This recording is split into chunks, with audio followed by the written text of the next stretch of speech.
नमस्कार। आज हम बात करेंगे एक ऐसे शख्स की जिनके विचारों ने इतिहास का रुख मोड़ दिया। ये कहानी है एक राजकुमार की, सच की तलाश में उनके सफर की और उस विरासत की जो वो दुनिया के लिए छोड़ गए। सोचिए, आखिर क्यों कोई राजकुमार अपना महल, अपना परिवार, अपनी सारी सुख सुविधाएं छोड़ देगा? यही वो सवाल है जिसके इर्द गिर्द सिद्धार्थ गौतम की पूरी कहानी घूमती है। चलिए आज इसी सवाल का जवाब ढूंढने की कोशिश करते हैं। तो सबसे पहले ये देखते हैं कि उनकी जिंदगी थी कैसी इस बड़े फैसले से पहले। उनकी आध्यात्मिक यात्रा शुरू होने से पहले चलिए उनके शुरुआती जीवन पर एक नजर डालते हैं। तो कहानी शुरू होती है आज से करीब 2500 साल पहले 563 बीसीई में।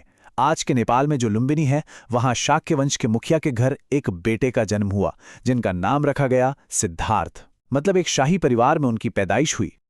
एक पूरा भरा पूरा परिवार था। पिता थे शुद्धोदन, उनकी मां महामाया का निधन उनके जन्म के कुछ ही समय बाद हो गया था, तो उनकी मौसी महाप्रजापति गौतमी ने ही उन्हें पाला पोसा। आगे चलकर उनकी शादी यशोधरा से हुई और उनका एक बेटा भी हुआ जिसका नाम था राहुल। मतलब एक परफेक्ट सांसारिक जीवन। और फिर जब वो 29 साल के हुए, तब उनकी जिंदगी में एक ऐसा मोड़ आया जिसने सब कुछ बदल कर रख दिया। एक राजकुमार जिसके पास किसी चीज की कोई कमी नहीं थी, उसने एक ऐसा फैसला लिया जिसने न सिर्फ उसकी बल्कि पूरी दुनिया के इतिहास की धारा बदल दी। इस एक घटना को इतिहास में एक खास नाम दिया गया है, महाभिनिष्क्रमण, यानी द ग्रेट डिपार्चर। ये वो पल था जब राजकुमार सिद्धार्थ ने सच की तलाश में अपना महल, अपना परिवार, अपनी हर चीज, हर सुख सुविधा को हमेशा के लिए पीछे छोड़ दिया। ये उनके राजकुमार से महात्मा बनने के सफर का सबसे पहला कदम था। अब यहां से शुरू होती है असल कहानी। महल पीछे छूट चुका था और अब शुरू हुई ज्ञान की एक अथक खोज। ये दौर था कठोर तपस्या का, खुद को जानने का, एक बहुत ही मुश्किल सफर। 1-2 साल नहीं, पूरे 6 साल की कठोर तपस्या और खोज के बाद जब वो 35 साल के हुए, तब जाकर उनकी ये तलाश खत्म हुई।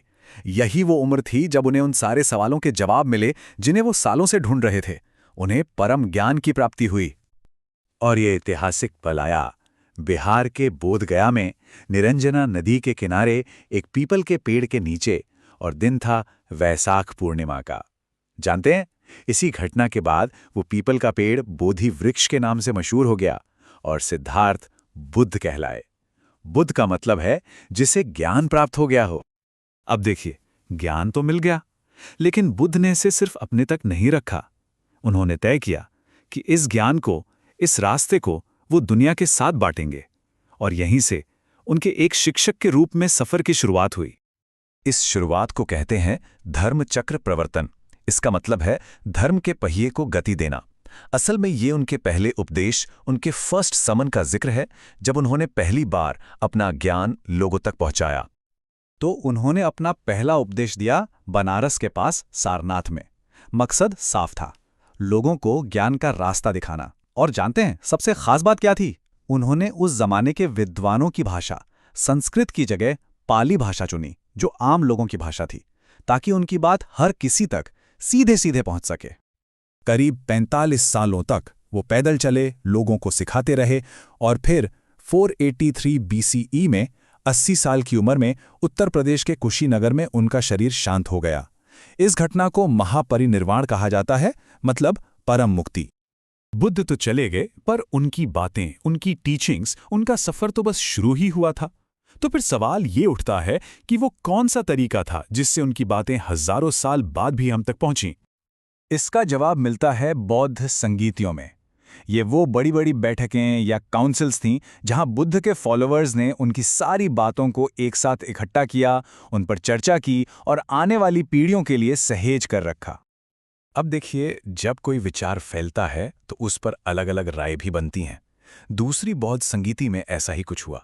एक ग्रुप था स्थिविर, जो मानते थे कि नियम जैसे हैं वैसे ही रहने चाहिए, कोई बदलाव नहीं। और दूसरा ग्रुप था महासांघिक, जिनका कहना था कि समय के साथ कुछ बदलाव तो करने ही पड़ेंगे। और ये मतभेद आगे चलकर और भी बड़ा हो गया। चौथी संगीति आते आते बौद्ध धर्म 2 बड़ी शाखाओं में बंट गया। एक हीनयान यानी छोटी गाड़ी, जिसका फोकस था कि हर इंसान खुद की मेहनत से निर्वाण पाए, और दूसरी महायान यानी बड़ी गाड़ी, जिनका मानना था कि हमें सिर्फ अपनी नहीं बल्कि दुनिया के हर प्राणी की मुक्ति के लिए कोशिश करनी चाहिए। तो ये टेबल हमें इन चारों काउंसिल्स की पूरी कहानी बताता है। देखिए, पहली हुई बुद्ध के जाने के फौरन बाद राजगृह में, जहां उनकी टीचिंग्स को इकट्ठा किया गया।